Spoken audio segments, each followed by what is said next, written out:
experts on risk of generative AI. So this is really when we talk about cybersecurity is core, right? And I'm a cybersecurity guy. It's easy for me to say that.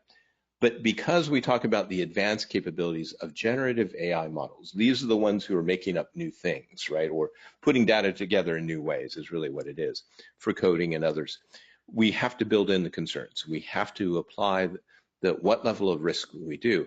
And when we look at data, it's mostly around the privacy side. A lot of the AI models simply consume the data. So what you use AI for and what data you give them is now theirs. So we have to balance that. We have to understand that if we give them information that could be put together in a unique way to determine somebody's health or something else, we could actually unknowingly create a HIPAA violation, et cetera, just by using AI in the wrong way, or using the wrong kind of AI might be a better way to put it. The other side is hallucinations. That's when AI starts making stuff up. It sees connections or correlations in the data that really doesn't belong and might be a result of bad data. In other words, we put things in there, and we've always heard the term garbage in, garbage out. Well, that's true here too. More potently, around the methodology and how they're interconnected could be used against us, or could be used by AI to make the wrong assumption. It'll tell us, hey, this looks like it's a purple apple. No, it's a red apple, always has been.